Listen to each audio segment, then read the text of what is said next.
Hello friends, হাসি খুশি drawings আমার ইউটিউব চ্যানেলে আপনাদের সবাইকে স্বাগত। আজকের গল্প রানীর মা, মামি, রিয়া পিয়ার মা তারা সব সুন্দর সুন্দর বাসন কিনলো। তাহলে আজকের গল্প শুরু করা যাক। এখন তাদের পরীক্ষা শেষ, স্কুল ছুটি, সবাই মজা করে এখানে টিভি দেখছে।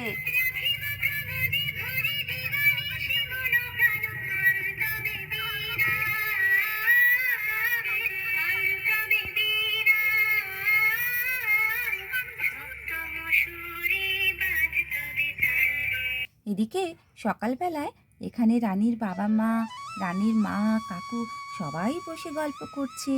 তারা শীতের সকালে চা খাচ্ছে এখানে বসে বসে। জয় বলছে, সত্যি বৌদি, তোমার হাতের চাটা খেতে এত ভালো হয়, শীতকালে সকালে এক কাপ খেলেই মেজাজ খুশিতে ভরে যায়। যা বলেছিস জয়। হ্যাঁ, সেসব তো হলো, কিন্তু তোমরা কাজে বেরোবে না? হ্যাঁ দিদি, এই তো বেরোবো।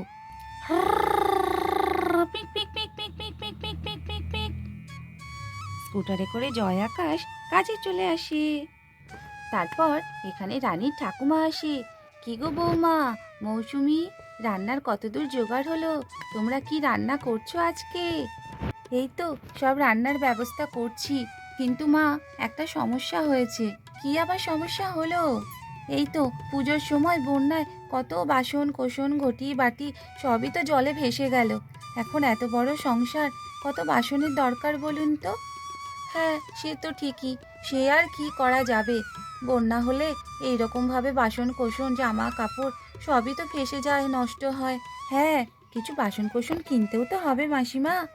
ভাবছি এবারে কিছু বাসন কিনবো।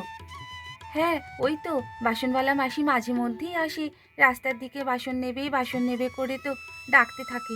তখন ওদের কাছে কিনে নিলেই হয়। তারা তো এখানে কথা বলতে থাকে। এমন সময় রাস্তার দিক থেকে ডাক শোনা যায়, বাসন নেবে গো, বাসন। ও দিদিরা, বৌদিমণিরা, বাসন নেবে? রানীর ঠাকুমা বলে, ওই দেখো বৌমা, বাসনওয়ালা মাসি মনে হয় এসে গেছে। হ্যাঁ হ্যাঁ দিদি, তাই মনে হচ্ছে, চলো চলো যাই, রাস্তার দিকে দেখে আসি। তারপরে এখানে পিয়া চলে আসে। ও কাকিমা, রানী, টিনা, বান্টি ওরা সবাই কোথায় গো? আমি খেলা করব ওদের সঙ্গে। এই তো ওরা সবাই ঘরে বসে বসে টিভি দেখছে। খেলা কি আর করছে? ওদের এখন সবার পরীক্ষা শেষ, সবাই টিভি দেখতে ব্যস্ত। তাহলে আমিও টিভি দেখব, ওদের সঙ্গে কার্টুন দেখব। কি মজা, কি মজা। হ্যাঁ রে পিয়া, তুই তো রাস্তার দিক থেকে আসলি, বাসনওয়ালা মাসি এসেছে বাসন বিক্রি করবে বলে। হ্যাঁ হ্যাঁ, আমি যখন আসছিলাম তখন দেখলাম তো রাস্তা দিয়ে বাসনওয়ালা মাসি ঠেলা গাড়ি করে বাসন বিক্রি করতে করতে যাচ্ছে। ওই তো দিদি, তাহলে বাসনওয়ালা মাসি এসে গেছে, চলো চলো আমরা যাই যাই। ও কাকিমা, তোমরা বাসন কিনতে যাচ্ছ? হ্যাঁ রে। তাহলে যাই, আমিও দৌড়ে আমার মাকে ডেকে নিয়ে আসি, আমার মাও বাসন কিনবে বলছিল। তারপরে পিয়া এখান থেকে তার মাকে ডাকতে চলে যায়। তারপরে এখানে মৌসুমি আর রানীর মা বাসন কিনতে চলে আসে রাস্তার দিকে। ওই তো দিদি, বাসনওয়ালা মাসি ওই যে দাঁড়িয়ে আছে, চলো চলো। এসো এসো বৌদি, দেখো কি সুন্দর সুন্দর নকশা করা বাসন নিয়ে এসেছি আমি। দেখো দিদি, কি সুন্দর বাসনগুলো নকশা করা। হাঁড়িটা তো আমার বেশ পছন্দ হয়েছে। যা বলেছিস। আর কি কি আছে এখানে দেখি তো। ও বাবা, এই তো এখানে বেশ গামলা আছে, গ্লাস, বাটি, থালা, ডেচকি, প্লেট সবই তো আছে দেখছি রে। হ্যাঁ হ্যাঁ, আমাদের যা যা দরকার সবই এখানে আছে, শুধু এবারে পছন্দ করে নিতে হবে। দেখি একটু হাত দিয়ে বাসনগুলোর কোয়ালিটি কেমন। তারপরে এখানে মৌসুমি আর রানীর মা এইভাবে হাত দিয়ে বাসনগুলো দেখতে থাকে। হ্যাঁ গো বৌদিরা, আমার বাসন নিয়ে কোনো কথা হবে না, আমি সবসময়তেই খুব ভালো ভালো বাসন দিয়ে যাই এই পাড়াতে, তোমরা খোঁজ নিয়ে দেখবে। হ্যাঁ গো মাসি, সে তো জানি, তবুও একটু হাত দিয়ে দেখি বাসনগুলো কেমন। তো কেমন দাম গো? এই হাঁড়িটার কেমন দাম? এই হাঁড়িটা 500 টাকা দাম। হ্যাঁ, কি বলো, 500 টাকা? এ তো 300 টাকা দাম গো। না না বৌদি, এই হাঁড়ি দেখো কত সুন্দর নকশা করা। এই হাঁড়ি বাসনকোসন এবার আমি সব পুরী থেকে আনিয়েছি গো। দেখতে পাচ্ছ না পুরীর কেমন নকশা করা রয়েছে বাসনগুলোর উপরে। তারপরে এখানে রানীর ঠাকুমা আসে। রানীর ঠাকুমা বাসনগুলো দেখে বলে, বাহ, বেশ সুন্দর তো, কি সুন্দর নকশা করা। এ তো মনে হচ্ছে সব পুরীর বাসন গো। হ্যাঁ মাসিমা, তাই তো বলছিলাম এতক্ষণ বৌদিমণিদেরকে। হ্যাঁ, সেবারে জয় যখন জগন্নাথ ধামে নিয়ে গেল তখন পুরী থেকে এইরকম নকশা করা বাসনই কিনে দিয়েছিল। বাসনগুলো দেখতে খুব সুন্দর লাগে। বৌমা, এই বাসনগুলো বেশ ভালো, তুমি কিনে নাও।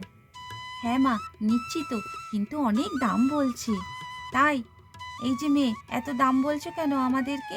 আমরা কি এই পাড়ায় নতুন? না না ঠাকুমা, এরকম বলো না। দেখো, বাসনগুলো আমি অনেক দূর থেকে আনানো করিয়েছি, এই বাসনের দাম বেশিই দিতে হবে। তারপরে তারা তো এখানে এইভাবে বাসন কিনতে থাকে। এই দেখো বৌদিমণি, কি সুন্দর হাঁড়ির ঢাকনাটা দেখেছো? হ্যাঁ, তাই তো এত পছন্দ হয়েছে গো। এই দেখো প্লেটটাও কি সুন্দর। ডেচকিটা দেখাও দেখি একবার। এই দেখো ঠাকুমা, দেখেছো ডেচকিটা কি সুন্দর, কি সুন্দর নকশা করা। তুমি এতে ভালো করে শাক সবজি আনাজপাতি সব ধুতে পারবে। এরপর এখানে পিয়ার মা চলে আসে। আরে রিনা, কোথায় রে? এই মৌসুমি, কোথায় গেলি? এই তো আমরা এইখানে সবাই বাসন কিনছি, আয় আয়। কই দেখি কেমন বাসন এনেছে, আমারও কিছু বাসন কেনার ছিল। বাহ, বাসনগুলো তো বেশ সুন্দর দেখতে, কি সুন্দর নকশা করা, তাই না মাসিমা? হ্যাঁ গো, এগুলো জগন্নাথ ধাম পুরীর বাসন গো, এই জন্য এত সুন্দর নকশা করা। কি ভালো লাগছে না দেখতে? হ্যাঁ তো, খুব ভালো লাগছে। আচ্ছা, আমাকে একটা গামলা দেখাও তো। হ্যাঁ বৌদি, এক্ষুনি দেখাচ্ছি। এই নাও বৌদি, দেখো গামলাটা বেশ ভারী আর কি সুন্দর বড়, দেখেছো? বাহ, বেশ ভালো। তুমি আমাকে এই গামলাটা দিয়ে দাও। কত দাম গো? এই গামলাটা 250 টাকা। 250? একটু কমাবে না? আচ্ছা আচ্ছা, ঠিক আছে, তুমি আমাকে 20 টাকা কম দিয়ে দিও বৌদি। আচ্ছা বেশ, আমি 230 টাকা তোমাকে এক্ষুনি দিয়ে দিচ্ছি। এই নাও গো মাসি, তোমার টাকাটা নাও। হ্যাঁ হ্যাঁ, দিন বৌদি। তারপরে পিয়ার মা এখান থেকে গামলাটা নিয়ে চলে যায়। রানীর ঠাকুমার হাঁড়িটা তো খুব পছন্দ হয়। রানীর ঠাকুমা হাঁড়িটা নিয়ে বাড়ি চলে আসে। বৌমা, আমি এটা নিয়ে যাচ্ছি, তুমি টাকাটা মিটিয়ে দিও। তারপরে মৌসুমি আর রানীর মা এখান থেকে গামলা ডেচকি গ্লাস সবই কিনে নেয়। তারা এগুলো কিনে বাড়ি চলে যায়। কি গো মেয়ে, আমাদের কত টাকা হলো? আগে বৌদি, সব শুদ্ধ 1000 টাকা হয়েছে। বাসনগুলো আমার হাতে দাও, আমি বাড়ির দিকে যাচ্ছি। এই বলে মৌসুমি বাসনগুলো নিয়ে বাড়ির দিকে চলে যায়। এই নাও, তোমার 1000 টাকাটা নাও। হ্যাঁ হ্যাঁ বৌদি, দাও দাও। আবারও এসো, আমার কাছে ভালো ভালো বাসন রেখে দেই গো। এইভাবে এখানে রানীর ঠাকুমা মা মামি সবাই বাসন কেনে। তাহলে আজকের গল্প এই পর্যন্ত। যদি গল্পটি আপনাদের ভালো লাগে তাহলে অবশ্যই একটা লাইক শেয়ার করবেন আর চ্যানেলটিকে সাবস্ক্রাইব করে আমার পাশে থাকবেন।